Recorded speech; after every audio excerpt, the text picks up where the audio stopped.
सभी 80 और 90 शब्द प्रति मिनट की गति के लिए तैयार हो जाइए। सभी जानते हैं यह हमारा steno for all YouTube channel है, जो कि आपको नियमित समय पर फ्री ऑफ कॉस्ट यह क्लास दिला रहा है। सभी तैयार हो जाइए। रेडी।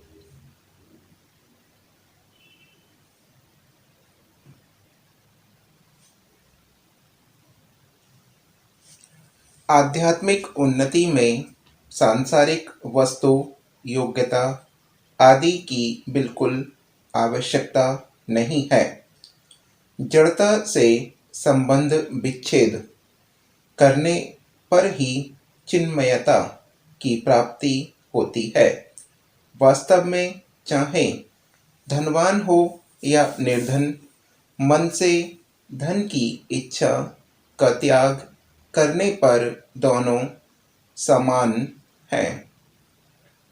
मनुष्य शरीर मिलने के बाद मनुष्य सांसारिक पदार्थों से निराश हो सकता है, क्योंकि संसार की कोई भी वस्तु किसी को बराबर मात्रा में और पूर्ण रूप से नहीं मिलती, परंतु सर्वत्र परिपूर्ण परमात्मा तत्व सभी को समान रूप से और पूरे के पूरे मिलते हैं।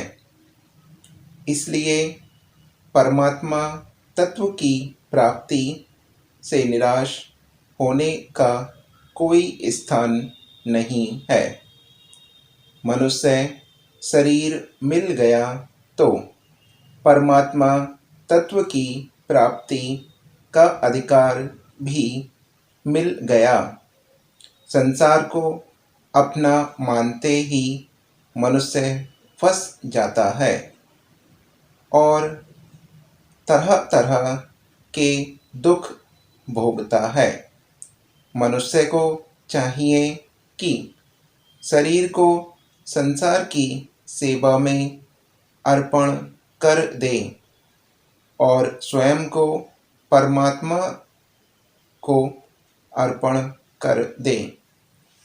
अपने लिए कुछ करना है ही नहीं और अपने लिए कोई वस्तु है ही नहीं। अनुभव होते ही संसार संबंध विच्छेद हो जाता है। यदि कर्मयोग है, संसार की किसी भी वस्तु से मनुष्य का संबंध नहीं है।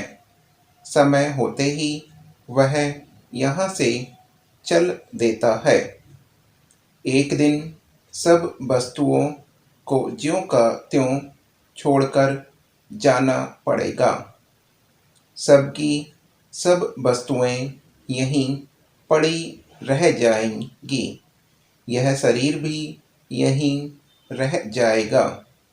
इसलिए जब तक संसार में रहना है, तब तक निष्काम भाव से दूसरों की सेवा करनी है। जब जाएंगे तब साथ कुछ ले नहीं जाएंगे। मनुष्य को चाहिए कि वह अपने लक्ष्य का निर्णय कर ले और लक्ष्य वह रहे जिसकी प्राप्ति के बाद कुछ भी करना, जानना और पाना शेष न रहे। इसी को भगवान प्राप्ति कहते हैं। मनुष्य को दृढ़तापूर्वक यह मान लेना चाहिए कि यह उत्पत्ति और नष्ट होने वाली वस्तुएं मेरी नहीं हैं। भाइयों बहनों, धनादि जड़ वस्तुएं हमारी हैं और हमारे लिए आवश्यक हैं। यह भाव मनुष्य को मन से ही उठा लेना चाहिए। मनुष्य को कभी भी उत्पादी विनाशशील वस्तुओं का आश्रय नहीं लेना चाहिए। उत्पादी विनाशशील वस्तुओं का आश्रय लेना, उनकी अधीनता स्वीकार करना, योग मार्ग, ज्ञान मार्ग और भक्ति मार्ग तीनों ही मार्ग में महान बाधा है। उत्पादी उत्पाती विनाशशील वस्तुओं को प्राप्त करके अपने बड़प्पन का अनुभव करना ही उनके अधीन होता है। सद्गुण सदाचार सत है और दुर्गुण दुराचार असत है। असत की तो सत्ता नहीं होती और सत की भी कभी अभाव नहीं होता। उत्पाती विनाशशील असत की संगत करने के कारण ही सत प्रकट नहीं होता। अस्वाभाविक दुर्गुण दुराचार का त्याग कर दें तो सद्गुण सदाचार स्वतः सिद्ध है। जड़ वस्तुएं बदलती हैं और आती जाती हैं, जबकि आत्मा कभी नहीं बदलती और सदैव ज्यों की त्यों रहती है। केवल प्रकृति के अंश को पकड़ने से यह सर्वथा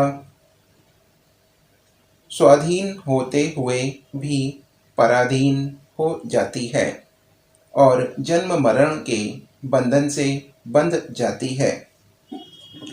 जहाँ तक मैं समझता हूँ और आशा है आप भी वैसा समझते हैं, भारत के उत्तर दक्षिण तथा पूर्व और पश्चिम में कोई बंटवारा नहीं है। केवल एक भारत है जिसके हम सब, आप और मैं, उत्तराधिकारी हैं। यह हम सब का है। भारत का यह दक्षिणी भाग या वह त्रिभुवनकोर कोची राज्य आपकी मिल्कियत नहीं है। इस पर मेरा भी उतना ही अधिकार है जितना आपका। इसी तरह हिमालय के उत्तरी राज्य हमारी मिल्कियत नहीं है। उन पर आपका भी अधिकार है। वे आपके भी उतने ही हैं जितने कि किसी अन्य भारतवासी के। इसलिए उत्तर से दक्षिण तक पूरा भारत प्रत्येक भारतवासी की साझी विरासत है। भारत का अब तक का हजारों वर्ष का इतिहास है। उसकी समूची संस्कृति, चाहे वह उत्तर की हो या दक्षिण की अथवा किसी और स्थान की, हमारी साझी विरासत है। यही नहीं, हमारे सामने फैला विराट भविष्य भी हमारी साझी विरासत बनेगा। इस बहस के दौरान जो मुख्य मुद्दे उठाए गए हैं और आलोचना की गई है तथा सुझाव दिए गए हैं, उनके बारे में निसंदेह मेरे साथी माननीय रक्षा मंत्री महोदय जवाब देंगे। मैंने केवल रक्षा व्यवस्था के कुछ मुख्य और बुनियादी सिद्धांतों और खासकर हमारे सामने आने वाली समस्याओं की ओर सदन का ध्यान खींचने के लिए बहस में हस्तक्षेप किया है। महोदय, हमें ऐसी विघटनकारी प्रवृत्तियों से होशियार रहना चाहिए जो मौका पाते ही सिर उठाने लगती हैं।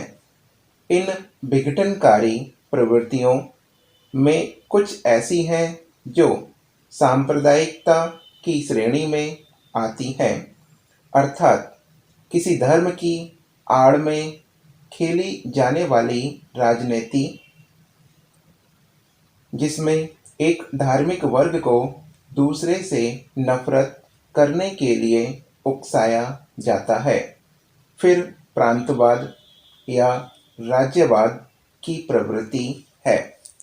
हमारे देश में सबसे घातक और खतरनाक प्रवृत्ति शायद जातिवाद की है। जब जाति प्रथा शुरू हुई तो बहुत अच्छी रही होगी, लेकिन पिछले कुछ वर्षों से इसने हमें राष्ट्रीय और सामाजिक स्तर पर कमज़ोर कर दिया है। इसने हमें छोटे-छोटे गुटों में बाँट दिया है। इससे लोगों में वर्ग बन गए हैं। कुछ लोग अपने आप को उच्च जाति का कहते हैं, तो कुछ मध्यम जाति का और कुछ निम्न जाति का, कुछ की तो कोई जाति ही नहीं है। इस तरह यह असमानता शुरू हुई, जिसमें एक वर्ग दूसरे का शोषण करता है। मेरे विचार से भारत की कमजोरी और पतन का यही मुख्य कारण है। इतिहास के ये सारे सबक हमारे सामने हैं।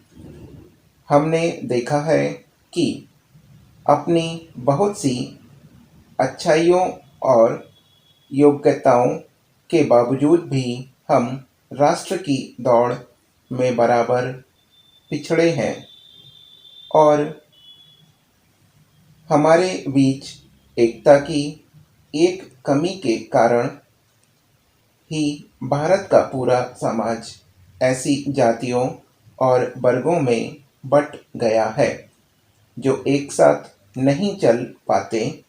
इसलिए मैं हर जगह भारत की एकता पर और सांप्रदायिकता, प्रांतीयता, अलगाववाद, राज्यवाद और जातिवाद से लड़ने की ज़रूरत पर जोर देता हूँ। सभी ने लिख लिया होगा। आ जाइए गूगल मीट पर जुड़ते हैं और पढ़ते हैं। साथ ही आप चाहें तो हमारे इसके पोर्टल, हमारी वेबसाइट www.stenoforall.com पर जाकर इसको ट्रांसक्राइब कर भी कर सकते हैं। सभी 80 और